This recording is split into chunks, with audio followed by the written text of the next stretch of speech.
বাঁচবো না, আর বোধহয় থাকবো না, আমাদের শরীর সমাধি হবে, আমাদের জীবন প্রদীপটা নিভে যাবে।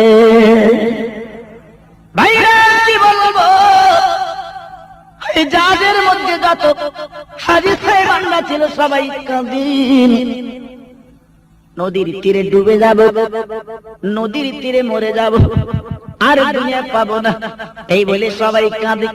কিন্তু ব্যথার কথা কি বলবো, ওই জাহাজের মধ্যে একজন মহিলা বসেছিল, কচি বাচ্চা কোলে করে আল্লাহর নবীর দরবারে চলেছে।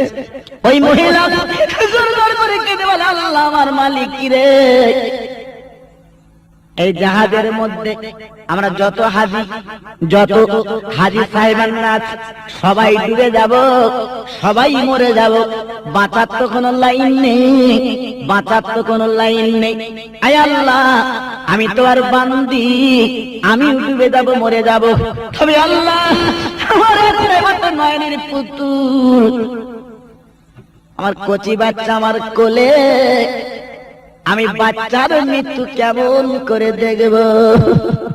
আল্লাহ, আমি তোমার কাছে দরখাস্ত করি, যা বসে মাবু, বাচ্চার আগে আমার তুলে নাও, বাচ্চার আগে আমার তুলে নাও, আমি বাচ্চার মৃত্যু আমি মা দেখতে পারবো না, কারণ আমি মা 10 মাস 10 দিন ধরে আমি মা পেটে রেখেছি, কত কষ্ট পেয়েছি, কত বেদনা পেয়েছি, মা ছাড়া দুনিয়ার আর কেউ জানে না।